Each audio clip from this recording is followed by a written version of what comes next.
And that week, mga kaigsunan, our final exam. And that week, our proposal for our research 1. So, grabe, wala dyan preparation. Wala pa naman ang exam mga kaigsunan. Nagsugod ng enrollment para sa aming intern. Una, nahitamo mga kaigsunan, ang akong utang kay 28,000. And wala ko kwarta. Tapos, napoy mo sa scholarship kay amo lang i-maintain ang grades or ang among GPA. Dapat dili siya moabot og 2. Dapat 3 pataas din sa GPA. So, naa siya scholarship nga 19,666.67. So, na po kay utang nga 9,127 pesos. Ano pa sa mangitaan ni Bay? Kung dili ko maka-film school karon, ma-extend yung wali na po. So, sa ato pa, graduate ko 2028. Kaya wala ako subject, like film school lang yung ulang, kanina mga examal. Ampo ko sa Ginoo. Lord, since 2022, I was working in NBC. And how many times, my friends, I cried out to the Lord, no? Ikapila nga may gayon. Naghila ko sa Ginoo. Apin ako nga lalaki ko, isog ko, sila sikaw yung sa timboy, sa mga kay kanang gaya-gaya ito, asang barangay. Huwag ikaduwa dito mga itsunan, dito nag-BE, last factors kaglawo ni anak. But when I know Jesus, ang akong kasing-kasing mag-isunan, ihumog siya. Dito ko nakaingon kagabi. So, unsa ka kagahi kasing-kasing mga isunan, hilak diba? Nako sa dormitory, my friends. I was working in cafeteria. You know what? Kung usa ka working student, full-time working student, ang imo makuha ka subject, 1 subject, equivalent as 3 units. So sa isa ka tuig mga isunan o sa isa ka semester, usa ra ka subject ako nakuha. So kung mahumano ko isa ka tuig, kay pagka next sem, part-time job, dito ko sa guard department ng isunan, 18 units ang limit sa part-time. So 18 plus 3, 21. Kaya ang first year, dapat mahuman mo 54 units. Because first sem, 27 units. Second sem, 27 units. So 21 units na. Gikuha na ko ang akong first year. Mga kaigsunan in college, 2 years and a half. Inabot sa point, Lord, when I was grade 3, nahipon akong independent sa akong hulingon. Kapit namin na magsunan, I tell you honestly, 11 ibig ako. Kung wala naman ang duha mag-exunan, 13 me. Pareha ni sa family ni Jacob. The Bible mentions that Jacob's sons, 12, ika-13 si Dina, ang babae. Sa mga tulong babae, 9 kalalaki mag-exunan. Igo, grabe yung birada sa una. Wajib pugong mag-exunan. Imagine at grade 3, I was working by my own self to feed what I need sa akong pag-eskwela mga kaigsunan. Basta unsa nga mga diskarte akong ginapilan, grade 3 ako. Maligyan akong puto, mahimon akong pulot-pul sa tennis, mga kaigsunan, pulot sa tennis, kanang basketball, malima, triple, barataha, parang ligit ka, na ay ma-sustain mga kaigsunan. Handog, niabot in out senior high school, my friends. I was working in Chowking. I was working in a restaurant in Cagayan City. Kung saan, kabalo na sa akin dito sa Gaston Park. Ay mga restaurant na mag-exunan, I was working there. Para ma-sustain din na ako akong needs, because ang akong parents, di nila makaya 60. Even sa NBC, mga exunan, even sa pagkakon mga isunan, hindi nila makaya. Pag-abot ang department mga isunan, diha, nga kafeteria, pagkutambok ko. Kaya gabi, akong dahil kaon. Pero, ang imong gibayaran mga isunan sa isa ka bulan, katong nga tayo, 1.5 lang to. Ang akong magkaon sa isa ka bulan, mula pa sa 1.5. Kaya, kafeteria mo ka, bunda yung kaon mga isunan, pag-abot mo sa department. Grabe, di ko kanimuang. Halos sa din ako magsusakasi, kaya bilang ko sanan. Kaya usay, mag-duty ka 6 p.m. Patulo sa 6 p.m. Mauna ko gihilatan sa Ginoo. Let's cut atong putol ng story mga igsunan. When Moses, he killed one of the soldier. Iyang ipatay ang soldiers sa Ehiptohanon mga igsunan. He ran away from the land of Egypt. Nung nidagan siya gikan sa land sa Egypt mga igsunan, paadulong dito sa iyang father-in-law sa Midian. Because he feared. And that time, he never cried, my friends. What is an ilan at that time? Excuse me. Pagtawag sa Ginoo Moses, the burning bush and Exodus chapter 3, gitawag sa Ginoo mga igsunan, yung ato sa Ehiptohanon, alquaon ang gitagda sa Ginoo sa Genesis chapter 15, verse 15, nga ang mga kaliwat ni Abraham mahimong captive for 400 years and the stranger's place mauna ang Ehipto. You know what? Atong puto ng istorya mga igsunan, hilang si Moses. Ginoo, abi na ako nga simple akong trabaho. Pero sa mga ba, Ginoo Diyos ka, kitala mo sa NBC nga, Peter mo ko sa kagayan ng eskwela. Yung Stephen, magsunan, free ang tuition. Allowance ako needs, nagagawin balay dito. But Lord, why? Why you brought me here? Para magtrabaho na ito, Ginoo. I have many questions to God, my friends. Umihila dito sa Ginoo mga kaigsunan. Mausap na hitap ng Moses. Nihilak sa sakit ng kay kahit kaayo ang mga Israelites at mga time. Mga descendants ni Jacob, mga kaigsunan. Kahit kailang kasi. That's why, paghilak ni Moses mga kaigsunan, iyang padala si Aaron. Si Moses ang maulay magsugok ang Aaron, gikan sa Ginoo magsunan, si Aaron mahimong mensahero ni Moses. Hanto, di ba tanto ang 10 plagues sumana? Nakagawas na sa Egypt mga igsunan. In Exodus chapter 15, verse 22, up to 26, kung naamay Bible mga igsunan, gusto na ko i-open yung Bible, kay mo na ang focus sa ato ang story. Verse 22 in chapter 15. O sa pag-abot, English magsunan na, o sa pag-abot nila Moses sa mga Israel dito sa Red Sea. Kaning Red Sea mga igsunan, gikan sa ilang pagka-captive, pagka-preso sa Ehiptohanon. Lipay na sila kay yes, nakagawa sa hirap. Unya kay what naman sila magian. God said, naaluntay 40 days nga makaabot sila sa promised land.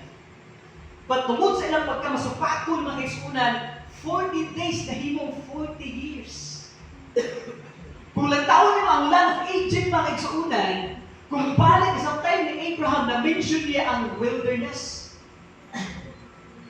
Nagkaabot mo si Abraham sa Egypt, di ba? Tungod kay krisis po itong kapanahon mga igsuon.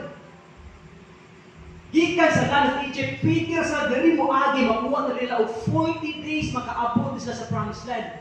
Patungod sa pagkamasinupahon, kung ang taon mo ang mapa mga igsuunan, diri sila gipaagi sa Ginoo, layo kay sanan. Paadulong sa Red Sea mga igsuon. Mutabok din sila. 40 years. From speaking of 40 years, grabe gid ang pagpailog sa Ginoo nga magbago ang mga Israelihanon. But the question is, sa diha nga atong gidawat ang Ginoo mga igsuunan, kamusta atong pagpailog? Yes, you and I, atong ma-feel ang struggle sa kinabuhi. Usahay sa itong pamilya na nakikaway mga igsuon. Or maybe sometimes, perhaps, sa atong mga igsuon. No?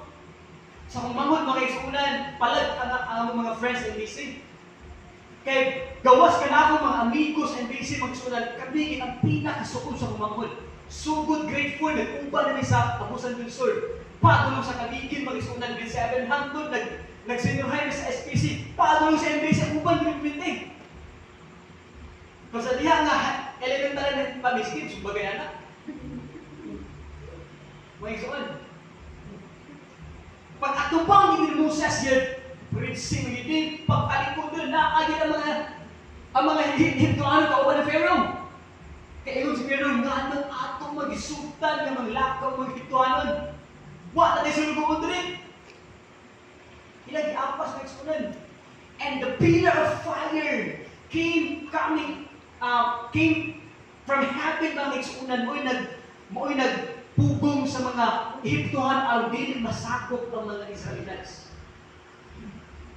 And this is the second time when Moses cried again to God. According sa komentaryo ng eksunan, when Moses prayed to God, Lord, what shall I do? Unsa ang muhatong Ginoo?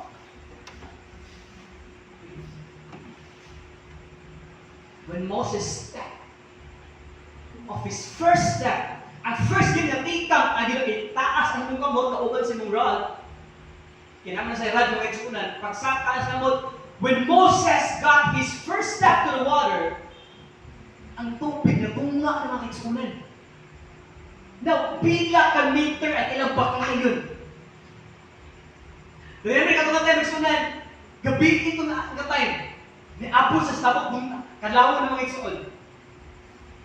Because I searched that place for 700 or 600 to 700 meters or kilometer, magsulat yun ang pagkahiyan sa tubig. Layo dyan. No, ato mo ilan din pila. Nakaya ba nila gungay sa dabot na. Dili mga kaisunan. Ingo sa dili. Ato makita dili mga kaisunan. Nga naad yung mga miracle sa Ginoo nga hitabo ato matay. Pagtabok nila sa Red Sea mga kaisunan, lipay sila. Naghimo sa lagfis. Unya nagpasalamat sila sa Ginoo. O wala sila nasayon mga kaisunan. Trawa, gikan sa Ehiptohanon, gipabaklay sila sa Ginoo, libot mga kaisunan for 40 years. Tungod sa ilang pagkamasupakon mga kaisunan, paglabay nila sa Red Sea, abi nila nga, yes, I'm free from the people of Egypt. Ingana ilang luna, wa sila nasayon mga kaisunan, nga pagtabok nila sa Red Sea. That is the beginning of their journey. That's when after 40 days of journey na rin sa akong channel. Mauna lang pinakauna mga kaisunan nga nakagawa sila sa barrier gikan sa Ehiptohanon. Mauni ang land of wilderness. Mauni ang pagsukod sa Ginoo ngadto sa iyang mga katawan. Sa diha nga nagkinabuhigta mga kaisunan, dagang taghihimo ng mga evangelism and every places asa ta mga igsoon. Yes, na ay mga tao nga dapat sa Ginoo. But the question is, where are they? No? But that is not our work to find them again. But that's the work of the Holy Spirit. Ang ato naging buhaton to remind them like just Moses. Moses reminded the Israelites to continue the journey. Pag-abot nila mga eksunan, ingon diri sa verse 23. Now, when they came to Mara, pag-abot na sa Mara mga eksunan kay, diri sa chapter 2, pag-abot na sa wilderness mga eksunan, the land of Shur, part of the wilderness, they went 3 days without water. 3 days without water mga eksunan.